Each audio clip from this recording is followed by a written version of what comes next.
ಹೆಸರು ಯೋಗೇಶ್ ಅಂತ. ನಾನು ರಾಜನಗುಂಟೆಯಿಂದ ಬರ್ತಾಯಿದ್ದೀನಿ ಯೋಗ ಕ್ಲಾಸ್ಗೆ. ನಾನು ಆಲ್ಮೋಸ್ಟ್ ಒಂದು 7 ಮಂತ್ಸಿಂದ ಬರ್ತಾಯಿದ್ದೀನಿ.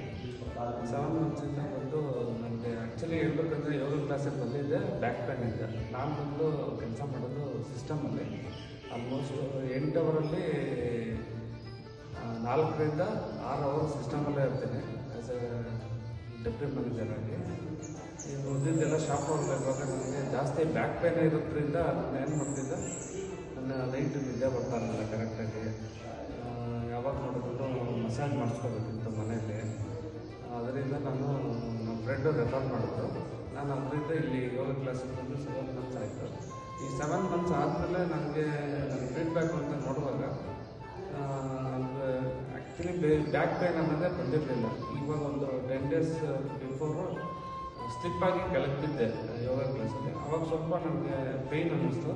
ಅದಾದಮೇಲೆ ಮತ್ತೆ ಗುರುಗಳ ಹತ್ರ ಬಂದೆ ನಾನು. ಬಂದಾಗ ಅವರು ಸ್ವಲ್ಪ ಥೆರಪಿ ಅಂತ ಮಾಡಿಕೊಟ್ರು ಒಂದು 2-3 ಡೇಸ್. ಥೆರಪಿ ಮಾಡಿದ್ಮೇಲೆ ನನಗೆ ಅದು ಈ ಬ್ಯಾಕ್ ಪೇನ್ ಇದ್ದಿದ್ದು ಅಷ್ಟೊಂದು ನೋವು ಇದ್ದಿದ್ದು. ಈ ಥೆರಪಿ ಮಾಡಿದ್ಮೇಲೆ ಅದು ಏನು ಕಂಪ್ಲೀಟಾಗಿ ಕ್ಲಿಯರ್ ಆಗೋಗಿಲ್ಲ. ನನಗೆ ನಂಬಕ್ಕೆ ಆಗ್ತಾಯಿಲ್ಲ, ಅಷ್ಟು ಗುಡ್ ರಿಸಲ್ಟ್ ಬಂದಿದೆ. ಇವಾಗ ನನಗೆ ಬ್ಯಾಕ್ ಪೇನ್ ಇಲ್ಲ, ಏನೂ ಇಲ್ಲ. ಇವಾಗ ಆರಾಮಾಗಿದ್ದೀನಿ, ಏನು ತೊಂದರೆ ಇಲ್ಲ. ಯೋಗ ಕ್ಲಾಸಿಗೆ ಬಂದು ನನಗೊಂದು ಬೆನಿಫಿಟ್ ಆಗಿದೆ ಅಂದರೆ ಬ್ಯಾಕ್ ಪೇನ್ ಅಂತೂ ತುಂಬ ರಿಲೀಫ್ ಆಗಿದೆ. ದಯವಿಟ್ಟು ನೀವು ಬನ್ನಿ, ನೀವು ಸಹಕರಿಸಿ. ನಿಮಗೆ ಆರೋಗ್ಯ ದೃಷ್ಟಿಯಿಂದ ನೀವು ಬಂದು ಸೇರಿಕೊಳ್ಳಲೇಬೇಕು. ನಾನು ರಿಕ್ವೆಸ್ಟ್ ಮಾಡ್ತಾಯಿದ್ದೀನಿ. ಯಾಕಂದರೆ ನನ್ನದು